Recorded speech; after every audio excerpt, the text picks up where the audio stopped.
Hey, pals, welcome back to the Pool Box Pals podcast. My name is Monk, and with me, I was going to say, as always, but it's not late. This is a new thing. It's been a Yeah, couple of weeks since it's been the two Pool Box Pal lads back together. yeah. Not lately, can we say as always, but we can say as usual. Yeah, as per Yeah, normal. Is as that the yeah, right way to say that? yeah. My buddy Mad, how have you been? It feels like forever, and I guess it kind of has been. It's been like It's been 2 weeks. two full weeks. I I guess mean, well, three, no, really. two episodes have aired since the last time you and I were both on here live together. So, Wow. Yeah. so yeah, it's been 3 weeks.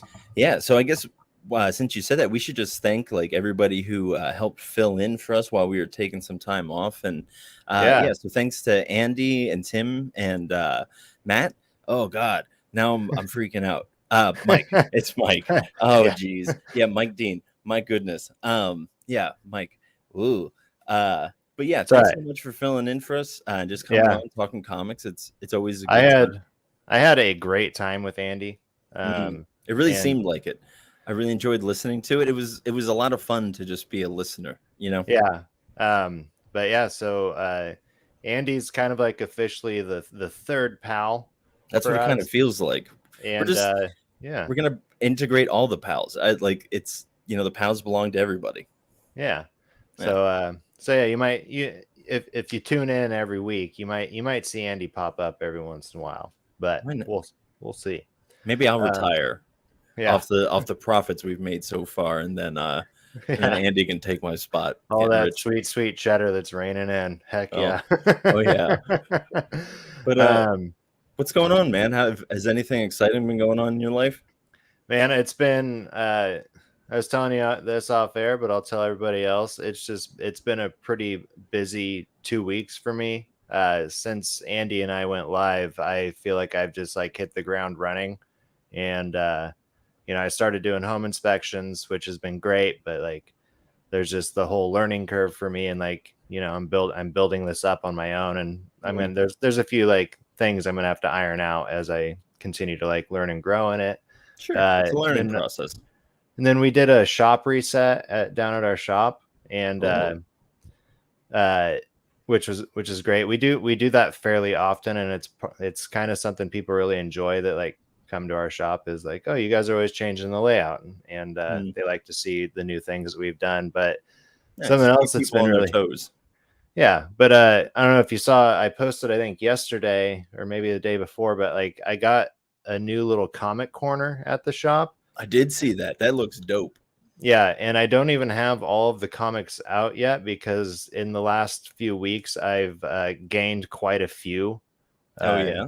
comics from going to yard sales, and then like this guy, Mm, this is the big one. This guy came into the shop a couple weeks ago and said like I got like, he said he had like 600 or 700 comics that jeez. have just been sitting in board and bag since they were bought, Yeah. and he just wanted to get rid of them. He's not a collector. He's not a reader.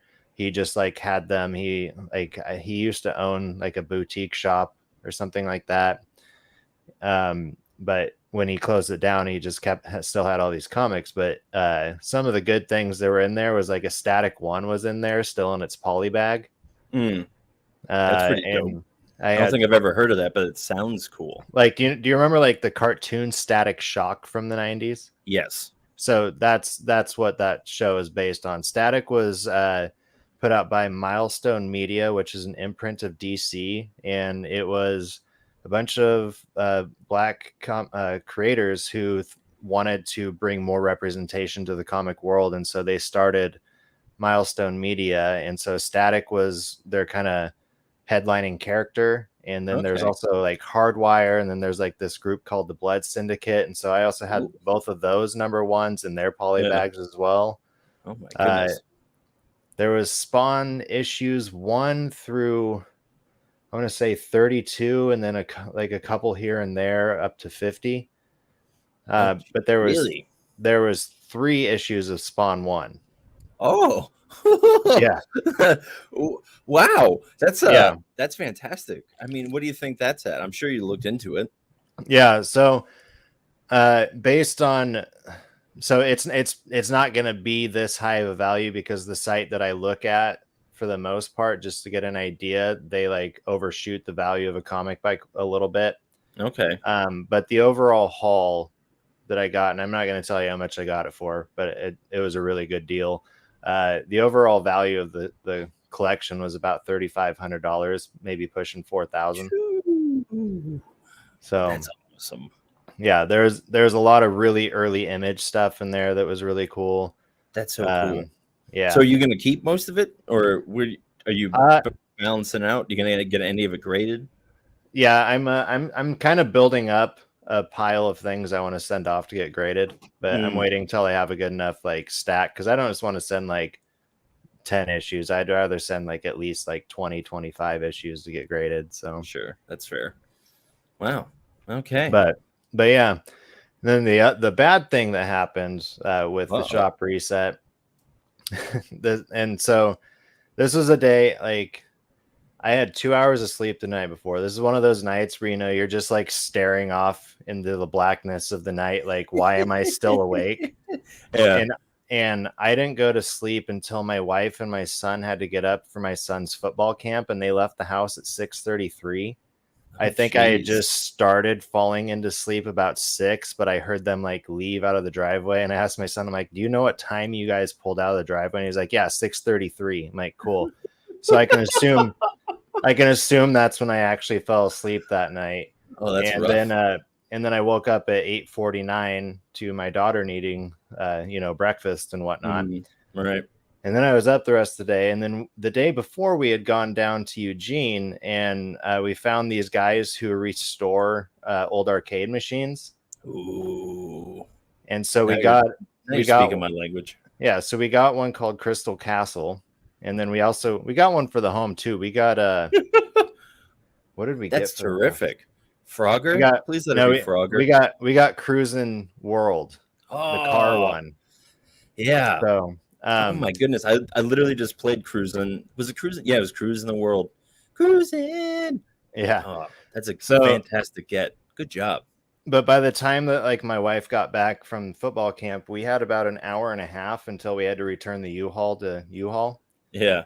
And I was unloading the arcade machine, and like I don't remember. It was just like a freak accident happened, we'll say, and my foot either got caught in like the grating of the ramp going down off the truck, or my foot actually like slipped, and I had all the weight coming on me for the arcade machine, and because of my falter, it fell off, and so it still works, but its body's in a little bit of disarray. So I have to, that's like a new task I've given myself unintentionally, is to put it back together. But glad it still works, and it'll be coming to the shop. Well, it's at the shop. It just needs to I need to fix it, and people can play it. Kids can play it while their parents shop or whatever. So that's fantastic. Well, that's great, man. I wish I had an arcade machine. The only thing that I have to report is that I got engaged this past week. What? Just kidding. I knew that. I knew it. Sorry for everyone whose earbuds just blew up. But yeah, I mean, it's almost as exciting as having an arcade machine. I'd say it's more exciting. Yeah, I mean it definitely put that out there. But yeah, congrats, man. I'm really happy for you and your lady. Yeah. I guess in response to that, the comic book layer says woot. And also, we had a new friend, John Horchler, say, is the Spawn books that you bought, was it where Todd, before he put Spawn on the shelves? I have some of those at my brother's house. Oh, no. So he's talking about, I think, the one. So like issue 1 of Spawn from Image is not like the first appearance of Spawn. I think that Todd McFarlane had put out like a small short, like 8-page like comic, like a short story format one through some other small, I think maybe like Malibu Comics, like back in the early 90s. Yeah. But yeah, those if you have that, John, like good for you. I just looked up the value on those things a little bit ago. But yeah, the Spawn ones that I have are the early image released Spawn ones. Nice. That's dope. I would love to see that. So if you ever get a chance to bring them on sometime for some show and tell. But I did keep one of them for myself. So, yeah, you gotta. Of course, I could reach over my computer and possibly grab it. Well, actually, that might take you just too much reminded time. me that I need to go grab a comic from back there. But while I'm going and grabbing that, why don't you let the people know what you got from the comic book shop today? Oh yeah, why don't I get into that? Well, for starters, I'm kind of excited about this one. It's by W. Maxwell Prince, and he did Ice Cream Man, I believe, and another one we recently just read. What Art Brute? Maxwell Prince, right? Okay. W. Maxwell Prince, yeah. So this one's called Swan Songs. Oh, look at that! I got that as well. All right. So I remembered Maxwell Prince from I can't King of Nowhere, which is back on my wall back there. Fantastic book, and if I remember correctly, let me see if I can find this real quick. I think the art in this is pretty dope. Yeah, I haven't flipped through it yet. I put it straight into its board and bag. Oh, nice! Look at you. And while you do that, I'll go on to my next one. I got a Heat Seeker from the. It's very great. Very good stuff. That looks good. I got Heat Seeker. This is from Titan Comics. It's part of the Gun Honey series. This is actually a series that I got onto because of my comic shop. Nice. They recommended it back when the first run finished. And so I think I got the trade paperback of the first run. And then I got the second arc. I got all the singles of, and this is the new one called Heat Seeker. This one came out last week, and my shop had misplaced it, and so they hunted for it and found it, and so I got it today. But it was Power Rangers Unlimited, the coinless. That's a pretty dope cover. Yeah, I really like that cover, and that's why I actually ended up getting it. Got Eternus number 5 from Scout and Thunder Comics. That's a very like the cover of that is a very like realistic painting. Like it kind of looks like a romance novel a little bit. This one? Yeah. Yeah. Like that's a very handsome man looking very earnestly at the camera. Painting him, you know. But you've been enjoying that, so I'm glad that that's coming out for you. And then I got Star Wars Yoda number 9. Look at him go. And lastly, I got the only reason I actually ended up getting this is because I had been collecting Thor for a while, as you know, but I stopped pulling that a while ago. But it also had automatically subscribed me to getting annual number 1 here. Yeah, I saw that and I was tempted to get it, but I had too many comics as it was. Yeah, so I went in and picked that up just because they had it in my box, and I was thinking about getting it anyway. But yeah, nice. Looks like we had another comment from John. John, what did you say there? Where the news is reporting about Spawn, but they don't know who he is yet, like Batman. So not 100% sure about that one. I'm not too familiar with Spawn, but yeah, if you probably just have the straight issue number 1, I would imagine. So yeah, if that's to answer that question. But yeah, 3 nice crispy issues. 3 nice crispy. Supposedly, according to the guy I bought them from, unread. So, oh wow, there you go. He's just gonna buy 3 of them. I mean, I guess that's what they did back then. I mean, we're doing the same thing now, you know. Yeah. But yeah, so I have a decent pool. Man, I feel like last year I was pulling like 5 to like 6 comics a week, and now I'm like 7 to 8 comics a week when I really wanted to cut back going into this year, but you know, that's how life goes sometimes. Pulls happen, man. Pulls happen. We should definitely make stickers that say pulls happen. But I'm really excited about this one. This one probably is I think it might be the only number 1 I got this week aside from Swan Songs or whatever that's called. Is that what it's called? Yeah. Yeah. Okay. Yeah, this is E-Junkie. It's a Scout Comics. I just saw my comic book, shop. They just post all this stuff online, and It looks really dope inside. I have no idea what it's about. I would have something to do with a man being addicted to technology or something if he's an junkie. But I'm also just taking a wild guess. But yeah, very excited about that one because it just looks dope. Um, I got Hairball number 4, which I'm pretty sure is the end of this. Yeah. So I been loving this the whole way through. Very excited to see how this wraps up. I'll probably report on it next back week. I'll probably report back on it next week. And this one, I'm surprised this didn't. Did this come into your shop at all? Barnstormers number 1. Do you know what I this didn't. is? Yeah, no, I read all those when they were on Comixology, Right. and I knew that was coming out, but I didn't have time today to like sit and look through everything. I kind of looked Sure. ahead of time at what the things that you should grab, and I didn't really care for all of them, Right. so I didn't even look to see if they had it. Yeah, but this is like a thick boy. I don't remember the first issue being like so hefty, but I'm probably going to do the same thing that I did with Clear and just buy issue 1 of this and then just get the trade paperback later when it comes out, Yeah, because I've already read it, so don't really feel like going, you know, door to door on that one. But this one I think might be wrapping up.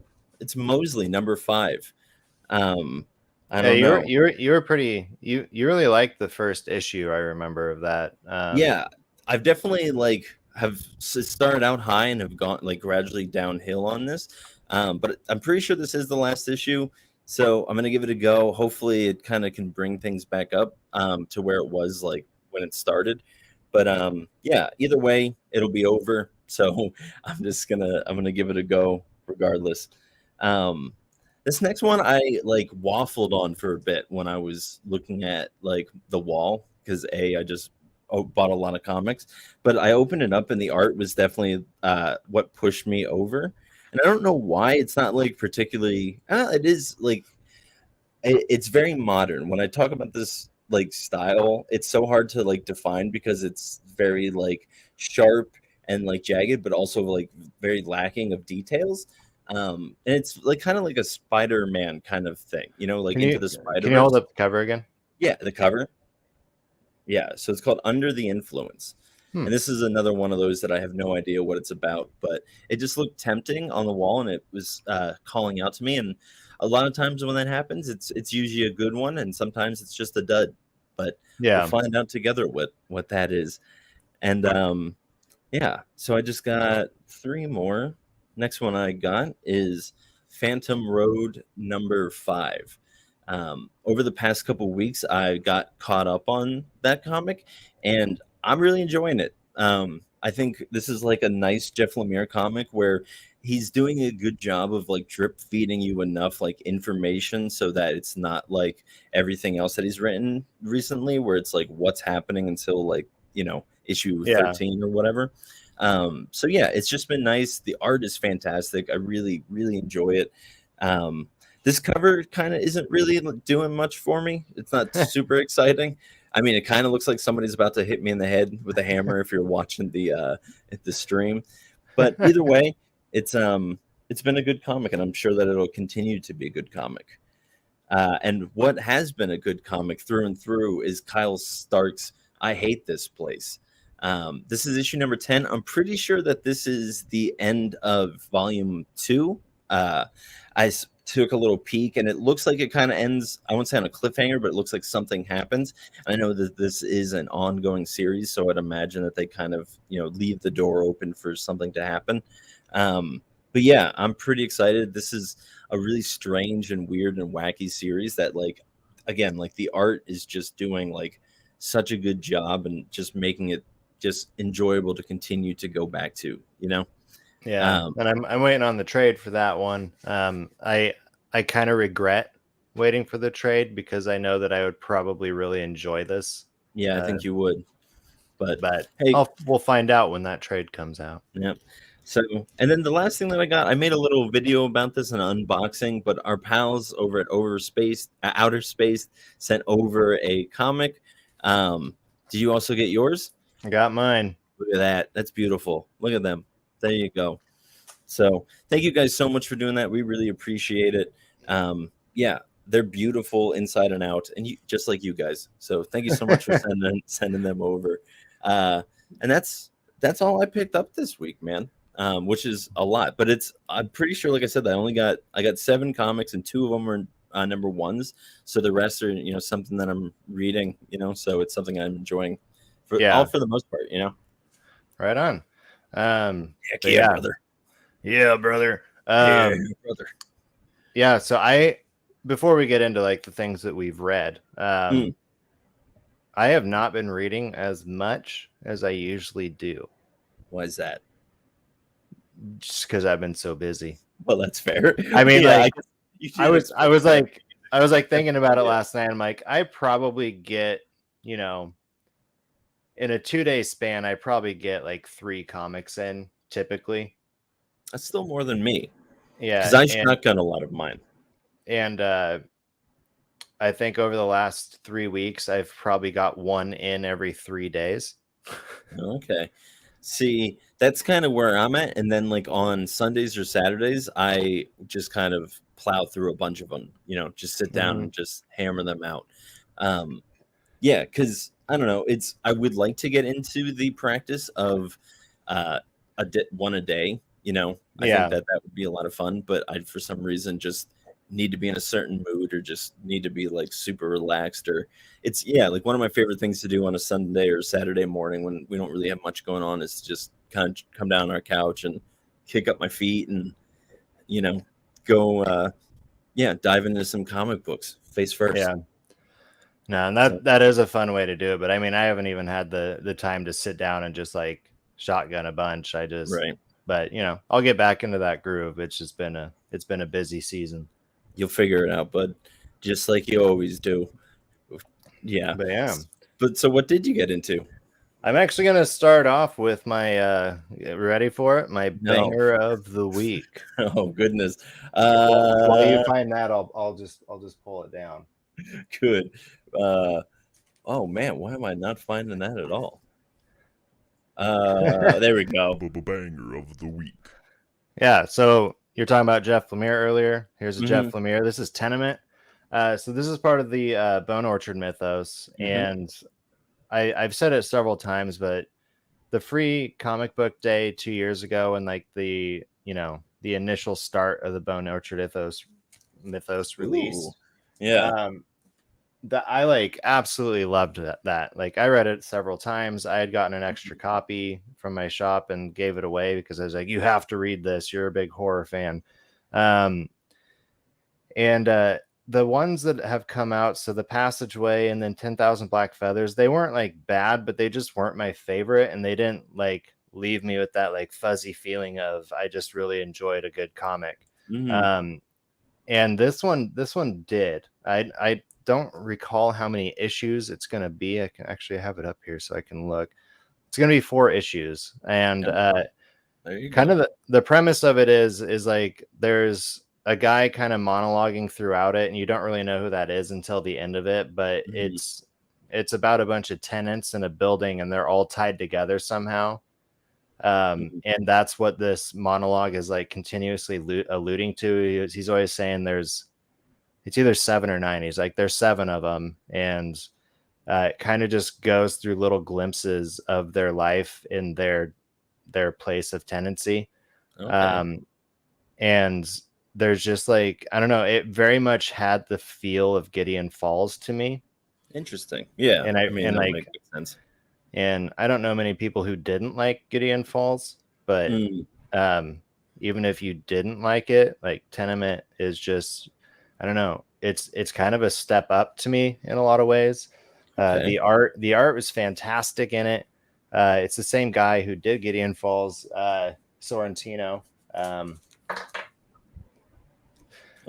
Yeah, Andre Sorrentino did the artwork on it. And I don't know, I'm really drawn to his style, and like it's the same guy who's done all the rest of the Bone Orchard mythos, but in here it just very much took like up to that level of just the good dark shading. Like this is one of my favorite pages. Ooh, that's beautiful. Yeah. Yeah, that's very like ink heavy. But yeah, so it's an extra length first issue. Oh, there So you go. you get a little bit extra story, but it's the story of 7 residents in a building and the dark secrets that bind them together, beginning with the death that feels much more sinister than natural. And that's where that first issue leaves off, is that somebody kind of dies and there's a bit of like shrouded mystery around it that does make it seem, as it said in this little pub sum, that it seemed a bit sinister. And so I'm really excited to see how this series unfolds. And it's also just exciting for me because I love Lemire and I just haven't been like, I don't feel like I've been on the same page with them lately. Like, and I feel that.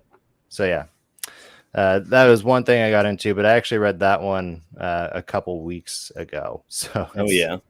Well, hey, I mean, it's been a couple times, and I'm glad that it like stayed with you to the degree to to be able to call it your banger of the week several weeks later. That's pretty. Yeah.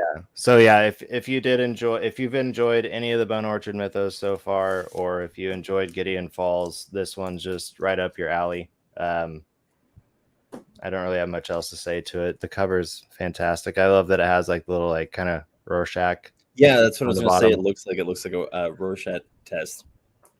Yeah, but that sounds great. I would love for the Bone Mythos Orchard to be Bone Orchard mythos. Thank you. To be I just realized we had last week's banners still up. And anyways, yeah, I would love for that to be good because I think that would do something that would be very good in a trade paperback, just to be able to sit down and just kind of like, I just imagine that like a big, beautiful hardback of it, Yeah.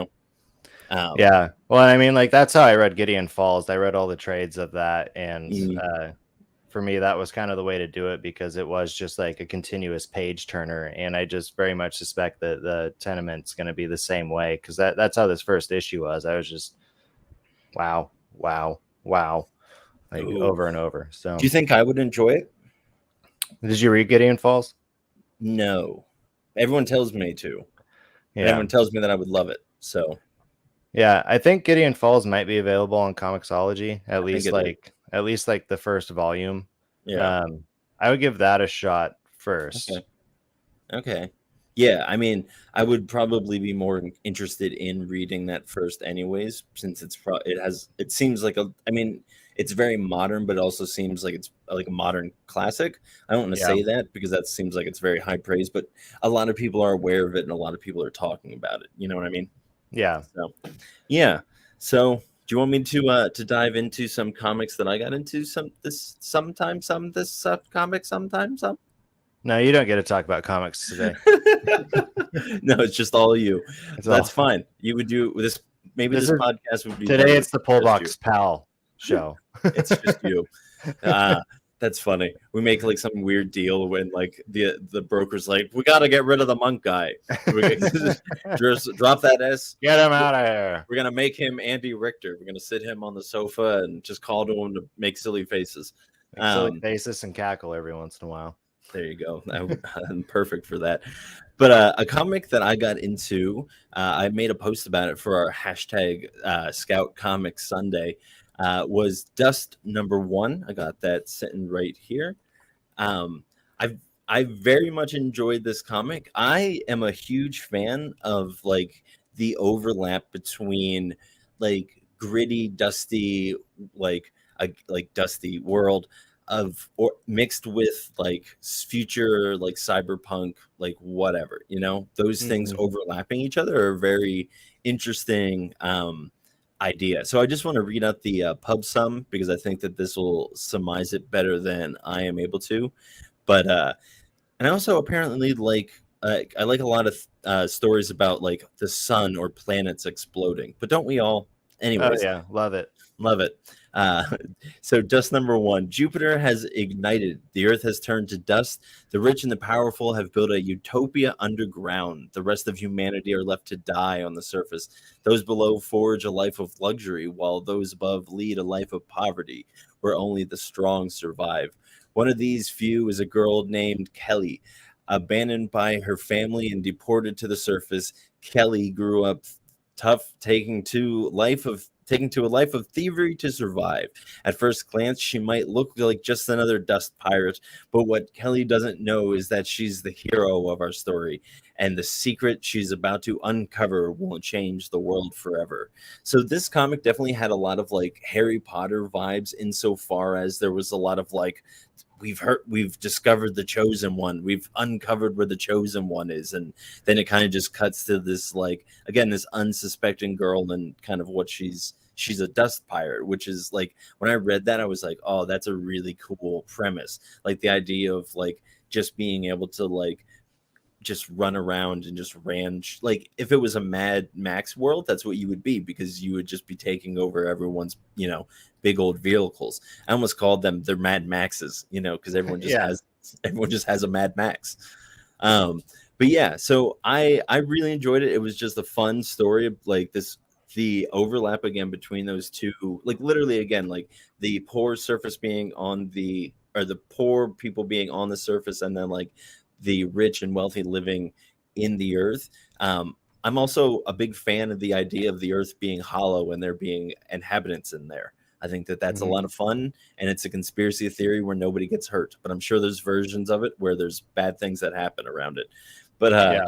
anyways, yeah, I would definitely recommend Dust. Dude, Scout has just been like pumping them out. I know you don't get as many at your shop, but like almost every week, I think last week might have been the exception, but like I've just been getting like really cool, interesting titles like off the shelf like every week. And yeah, I'm just really stoked about that because, and again, like the E-Junkie one that I got earlier, just looks great, and it's all like people I don't know. I'm reading these names, and I'm like, I don't know who this is. Let's find out. Yeah. It looks fantastic.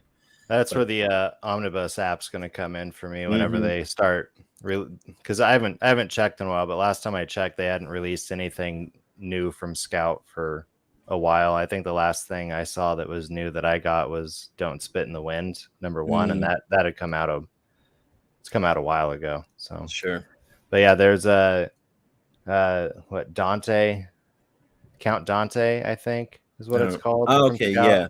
Yeah. I've been waiting for that one to come out on that app. There's a few others, but that's probably how I'm gonna have to go with Scout going forward. Is just unless I ask my shop to get it in time, Sure. I'll just have to wait until it's on the app or order a hard copy for myself. Right. Well, hey, bud. What else did you get into? You got Well, into like you really did some diving though this week, didn't you? Like but for Wild's End, didn't you have to do a whole bunch of back reading for this? yeah. So there's kind of a story behind that, but so the day that Wild's End came out, so this issue right here, which I love this cover. That's why I picked it up, because it was a fantastic cover. So that same day, I had picked up another comic book lot from somebody else. There's only about 40 comics, and I had found in it an issue #4 from one of the from 2008, or not 2008, like 2014 or 15, Mm, and it was, I think, the second arc of the story. Um, and so I saw that and I'm like, wait, I just picked this up. This thing's sitting here. What's going on? And so I did a little deep diving and I found out that, yeah, Boom had released 3 volumes about 8 years ago. And they were all available on Comixology. So I blew through those in a couple of days and just ate every little bit of it up. And then, so like those first 3 arcs, it's like, there's a whole story going on, and like each arc ends with a cliffhanger that makes you want to get into the next arc. mm, And then by the time the third one ends, you are wondering if there's ever going to be more that's going to come out, because it ends in a really good way, but it also left the door open for more to come. And that's where we got this next one. And so the characters in this first issue of, I guess we can call it the 4th arc, yeah. none of them are in the first 3. The first 3 follow this guy who is a dog, and he's like an ex-military guy. Yeah. And he had just moved to this town right before an alien invasion happened. Oh no. And so, yeah, it's all these struggling with words. Anthropomorphic. And I Yes. screwed up on it too. Anthropomorphic. There we I go. almost You got got through it. Oh wow. It was close enough, but people Yeah. know what we're trying to say. Yeah. Leave it in the comments. And like the characters and the dialogue throughout the first 3 volumes were just so on point. Like just the way that you could pick up on the cadence of the way things are being said. Like they kind of seems like they have a bit of like a London like Cockney accent a little bit. That's fun. And there was just like a lot of bonding of these people who didn't really know each other previously, or maybe they like knew each other arm's length being in the same town, and all having to come together and like figure out how do we like, solve this issue of aliens invading. And so by the time it ends, they don't really get rid of the aliens, but they kind of provide a safe haven. And so my suspicion is with this new arc is you read it, right? This issue 1. You haven't read it yet? No. See, because I was scared that if I dove into it, I wouldn't understand. But now I feel like I'm pretty confident that I'm safe to go in. Yeah. And like that's the other thing too, is like I don't think you need to read the first 3 volumes to dive into this. Yeah. And I think I think Eric read it and he said the same thing. He's like, you can just, because him and I had chatted about it, and I don't think he'd read the first 3 volumes, and he was like, this one just starts off in a way where it's like you probably don't even need to know any of the backstory. And I would agree, because it is picking up with new characters. They are getting into like a familiar situation by the end of it. But I just have a feeling like we're going to see the characters from the first 3 arcs eventually down the road as these issues come out. But yeah, I absolutely loved it. So this is by Abnett and Colbert, and they just did an excellent job. That sounds like a heck of a team. They should stick together. I mean, I guess if they're doing 4 arcs of something, probably 6, I would imagine. I kind of wonder like how long they've been sitting on like telling this news story. Who knows, man? I mean, that's the thing with creative, like, and I think we see that with a lot of the people that we interview, is that they have these stories planned out. It's just more of, the financial backing, or are they successful, and all of those kind of factors that really dictate whether or not, they play out. You know? And the comic book layer says, I concur with that. And I'm not really sure, but I also concur. I think he's concurring that you can just pick up on this issue. Yeah, I think that's probably what he's saying. But yeah, what, I agree with it too. Why not? Since Kyle's here, Kyle, did you read the first 3 volumes? Well, we'll find out. We'll await that answer. Yeah. Yeah, Kyle, let us know if you think that's and also if you aren't Kyle and you want to let us know if you've read it and you think you can dive into this first issue without having read those ones, just let us know. I'd love to know about that. He says not yet, and then the saddest emoji, just the sad face.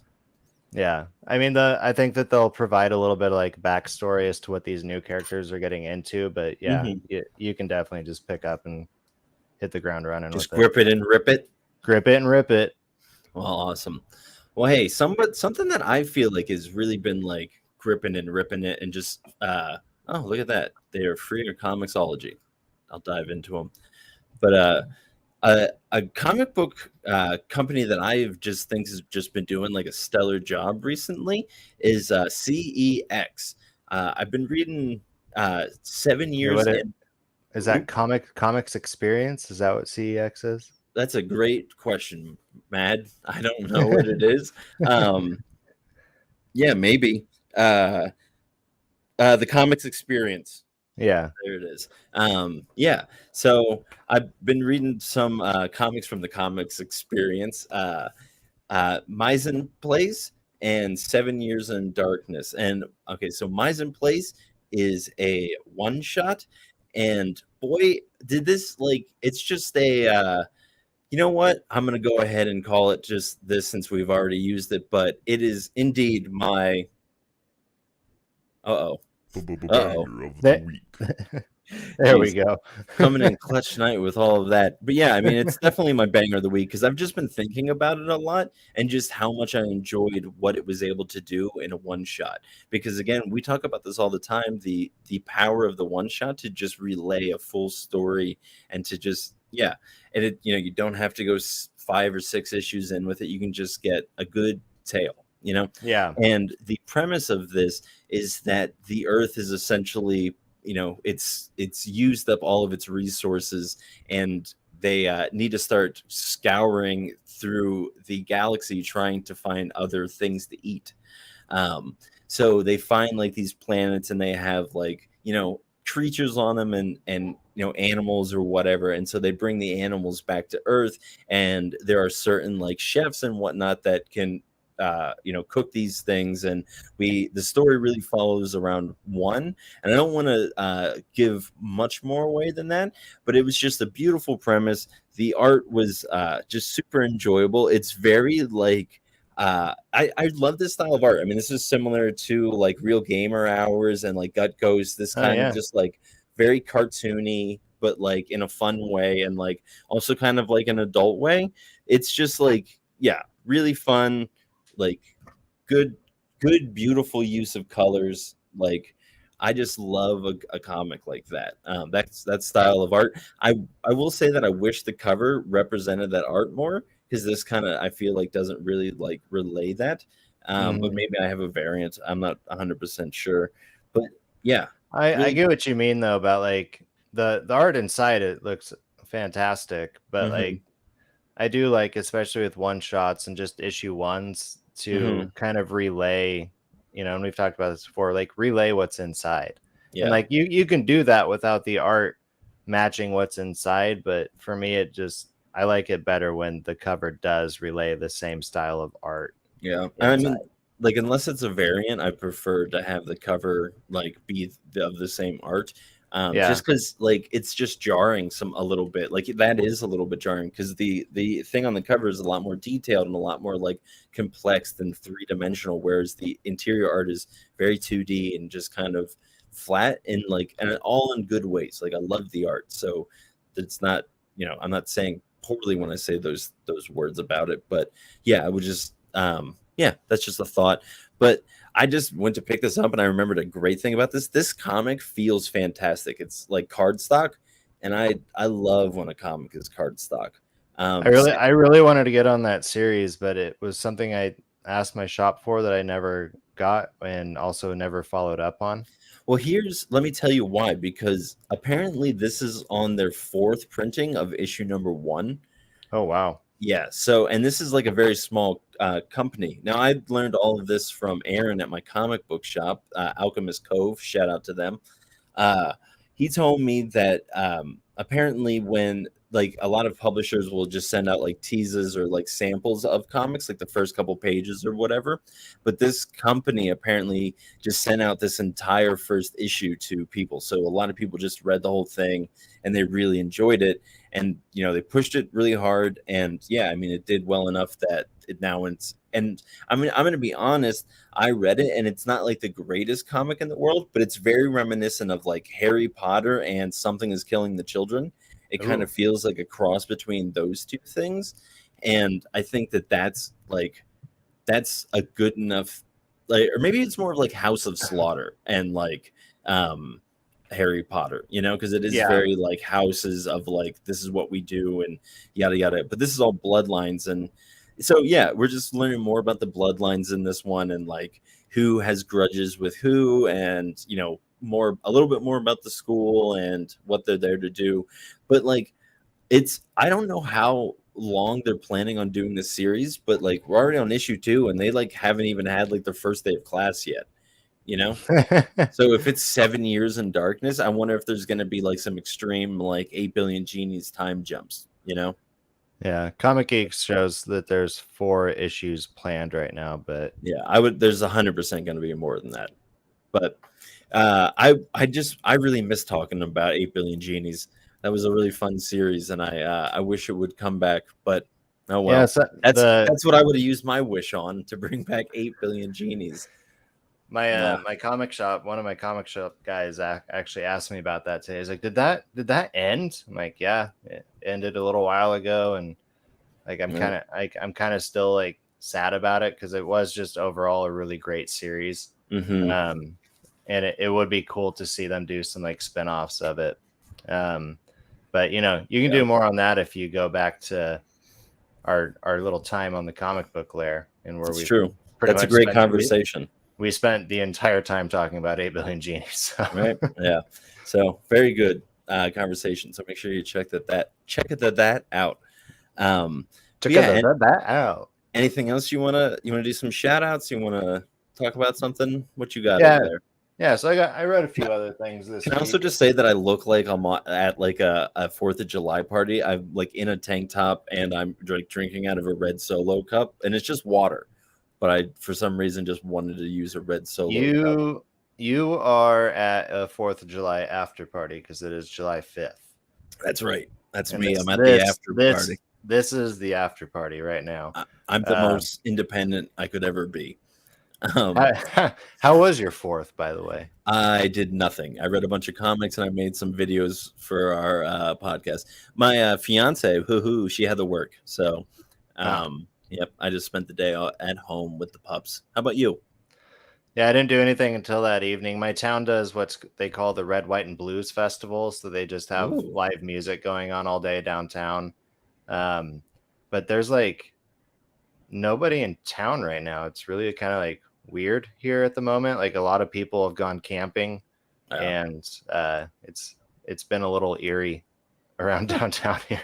Well, make sure. Speaking of something that's been eerie, I read The Nasty Number 3, and that kind of reminded me of that. Like maybe a serial killer would be coming out. Are you up to date on The Nasty? Yeah, The Nasty is definitely one of my favorite series out right now. Oh wait, yeah, that's right. You talked about it with Andy. I'm sorry. I forgot about that. Yeah. No, like that series just keeps rising up. It's just like I love how it keeps getting like it keeps like giving more like hints towards what's coming, and it's just like I'm waiting. I can't remember what's the imaginary friend's name. Like what it's is like it called? Red Enos. Red Enos, yeah. Yeah. I just have a sense he's going to become like the real Red Enos at some point from the movies. And something bad's going to happen because he seems like nice right now. So I'm a little worried about that. Like not nice, but like benign, Yeah. So we'll definitely see where that's turns off to. But I know another one that I think we probably both would have read. Local Man Number 5. That's another series that continues to rise for me. Yeah, no, I'm still loving this one. I actually read, I posted about it. So whatever day I post about it is the day that I read it. But yeah, this series just continues to deliver. That's all I can say about it. Like, I love how it's tied to like early Image stuff. I was literally just thinking that this feels like such an Image comic, But maybe we shouldn't say too much because I know that we talked about reviewing it when it comes out in general. But yeah. You're 100% right that it definitely like calls back to a lot of that stuff. It feels like that, we got some. John said some things down here. So John said the one you said is funny, Sasha don't like is that the Inside Job on Netflix. If you had not seen the Inside Job, it's a good watch. Here's one: comics and water don't mix. I mowed the lawn on the 4th. There you go. Trophy winning smile. I guess those are probably emojis that didn't come through, but good job mowing the lawn. Anything else that you got into? So I read Vanish issue 8 today. It took a very interesting turn. That one came out, I believe, last week, and I finally got to it today because I wanted to make sure I fit it in. But again, this is another one of my series out right now, or one of my favorite series that's out at the moment. And it just keeps going in a direction I don't expect it to. And I think that's what I like about it. Right now, the main character in this issue, Oliver, him and like the actual Vanish guy they're kind of paired up in a way like how Voldemort and Harry Potter are. Like they just Okay. have like a connection. And Mm. Oliver didn't. I don't think Oliver really knew about his connection to Vanish until like recently. Mhm. And but yeah, so in this issue, they're having a conversation in like this terrestrial plane elsewhere while Oliver's actually fighting this other guy that's like an enemy of Vanish. That's pretty And dope. and yeah, so it just really exciting read. It's also another one that I would say like Local Man. It just feels like an early Image comic, Mhm. just all about like the action, the really like detailed superhero-y art. Mhm. Like what Stegman's the artist for that, I believe. Okay. Yeah, and it's written by Donny Cates. Nice. It's just been a very thrilling series. So I recommend that to anybody. I know Kyle's reading it as well, and Kyle's really also been enjoying it. So I'm Right. sure I'll hear what he has to say when they get back to action. Right. Well, I guess I'm gonna quiz you on another one here. Have you read this one? The Seasons Have Teeth, number 3? No, because I never told my shop to get the series for me. They Mm, just had issue 1 there, surprisingly, the day that right. that came out, but then I never saw issue 2. All right. And I've considered ordering it, but at this point, I may just wait for the trade as well. Hey, Um, that's I think that's I'll say I'm really enjoying it, but I feel like I would enjoy it more if I sat down and read it straight through. And I know we say that a lot, but this is very much a story where it's written from the perspective of a man dealing with grief and yeah, kind of like the later half of his life. And the seasons are personified or anthropomorphized. Oh, we did it that time as like big monsters, and Autumn mhm, looks really dope. I'll see yeah. if I can pull it up right now, but Well, I mean the image, the splash page in issue 1 of the spring god or whatever, the spring monster, summer. still was it summer? No, I'm wrong. Spring. No, yeah, you're Spring. right. Sorry. Like still just really stands out to me. Like it was Hmm. very, very vivid. The art in issue 1 is impeccable. I can only imagine that it's the same going Yeah, forward in issues 2 and 3. I really love that. How like Autumn is kind of like decayed, and like Yeah. it's not really whole, and it still like kind of functions. Yeah, and it's what's interesting is that Autumn was apparently like hibernating, and he Mhm. woke it up, That and makes sense. I don't know if it was well, winter. You would think that winter would be hibernating, right? But yeah, Yeah. no, for some reason fall was hibernating in Chernobyl.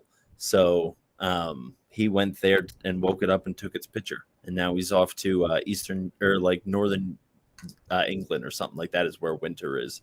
Huh. So yeah, I mean, again, like I think it would just be the best way to take in that story is probably sitting down and just going through like page by page and like the entire.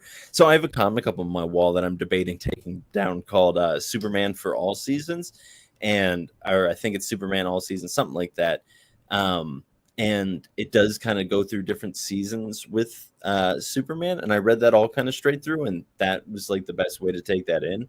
And Mhm. I would assume that the Seasons Have Teeth are going to be a similar breed to that, you know. Yeah, and then something I'm also going to do at the shop is like, because I do have like a collection of number 1s where I'm waiting for the trades, I'm going to resell those down at the shop, Nice. just in case somebody's like, this number 1 looks good, and Yeah. I would like people to pick those up and read them and hopefully also get into it. So Right. I will say when I saw the picture of your comic shop, my probably made like a gasp or like a, oh or something like that. And my girlfriend was like, "What?" And I'm like, "Look at what Mad did." And she's like, "Are you jealous of that he can like has a place to like circle out his comics?" I'm like, "Yeah, because I don't have that and it's just sitting here piling up." But there's very little from my personal collection there. oh really? So you I've snuck in a few of like recent runs that I really liked, but I know I'm mhm, not gonna like hold on to, like they're just mhm, taking up space in my personal collection boxes. So I've sure. snuck a few of those in. I also like when United States of Captain America came out, I bought all the variants as well as the main cover for. So I put the main cover ones out for sale there as Nice. well, Cool. because I always ask people when they come in and look, I'm just like, what are you looking for? And a lot of people Mhm. say Captain America stuff. So There you go. Everybody loves a good old Captain America. but Anything and else you want to shout out before we saddle up our horse that's been left dormant for a couple weeks? It feels like. I mean, I got Chicken Devils up here on my shelf. This may have been my favorite issue of this arc, Okay. but Ooh. mostly just because of like how it ended. Because like Mitch has hope, and you have hope for Mitch, because that's something the series does really well, is helping you relate to the main character. Mm-hmm.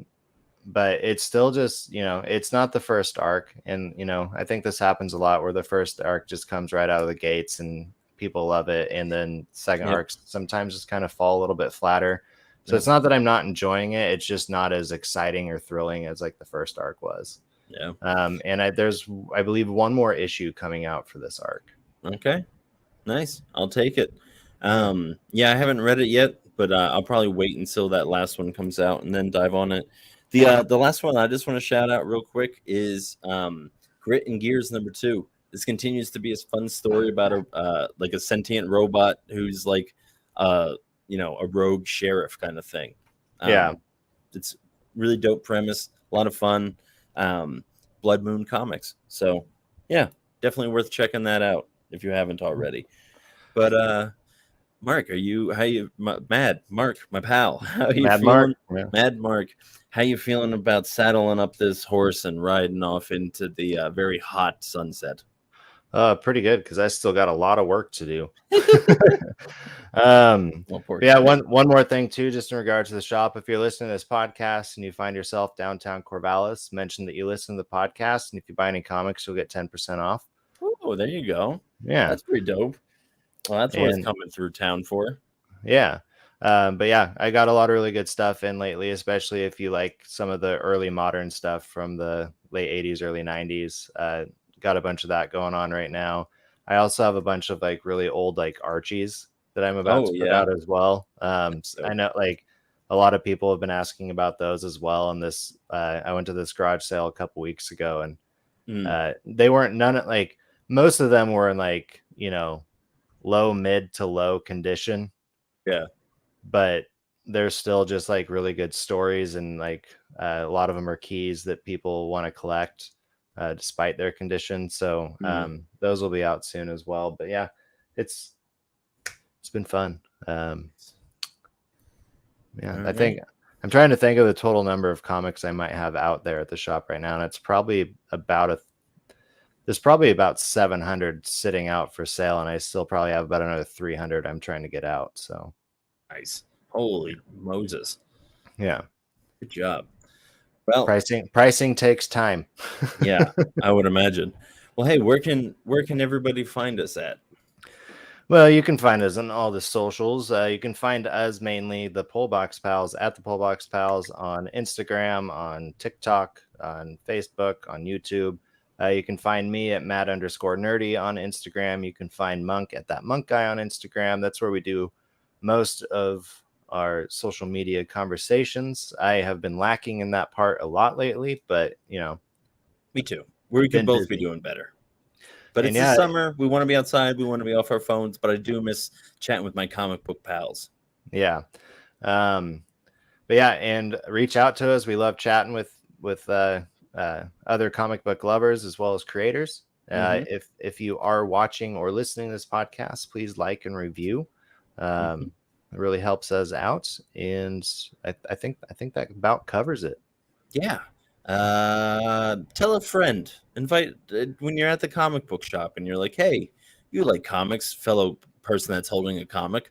Why don't you check out this comic book podcast? And they'll be like, I already listened to the Comic Book Lair. And be like, no, a different one. But they're friends. They're friends. And they'll be like, oh yeah, those guys. But yeah, anyways, thank you so much for coming through, everybody. I appreciate whenever you subscribe and like and share and leave comments and all that fun stuff. So yeah, keep on doing that. And as I am known to say, I haven't read comics like these in years.